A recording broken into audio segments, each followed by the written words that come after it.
तुमचं वजन असं अचानक वाढतंय, अचानक कमी होतंय किंवा अचानक तुमच्या केसाची गळती खूप सुरू झाली आहे, हृदय धडधडतंय, या प्रत्येक वेळे कारण स्ट्रेस नसतो. बऱ्याच पेशंटमध्ये ना एक कॉमन कारण दिसून आलं ते म्हणजे थायरॉइड ग्रंथीचा काही प्रॉब्लेम. याच्यात काही खूप बऱ्याच पेशंटमध्ये हा कॉमन प्रॉब्लेम दिसवला. नेमका हा प्रॉब्लेम काय, नेमकं थायरॉइड ग्रंथी काय, मी तुम्हाला समजून सांगतो.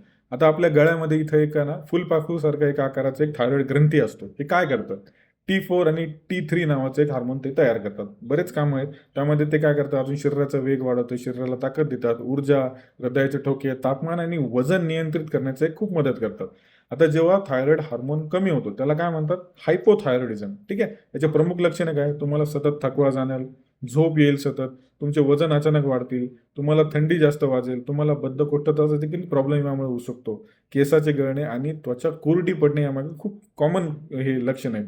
आता जेव्हा थायरॉइड हार्मोन जास्त तयार होतात त्याला काय म्हणतात, हायपर थायरॉइडिझम असं आपण म्हणतो. ठीक आहे. याची प्रमुख लक्षणे काय, वजन झपाट्याने याच्यात कमी होते. ठीक आहे. हृदयाचे ठोके असे वाढतात, तुमचे हात थरथर कापतात बऱ्याच जणांचे, आणि जास्त घाम येतो बऱ्याच पेशंटला, तुमचे चिडचिड, अस्वस्थपणा ह्या थायरॉइडमध्ये ह्या प्रॉब्लेममध्ये होऊ शकतं. आता हे का होते समजून घ्या. तर सर्वात सामान्य कारण म्हणजे काय, ऑटोइम्युन आजार. ऑटोइम्युन आजार म्हणजे काय, ज्यामध्ये शरीराची रोगप्रतिकार शक्ती जी असते ना ती चुकून स्वतःच्याच थायरॉइडवर हल्ला करायला सुरुवात करते. आलं लक्षात. आता याशिवाय आयोडीनची काही कमी असतील, आयोडीनची काही कमी किंवा जास्त प्रमाण असेल तर काही औषधं किंवा गर्भधारणेनंतरचे काही हार्मोनल बदल जे असतील त्यामध्ये देखील होईल.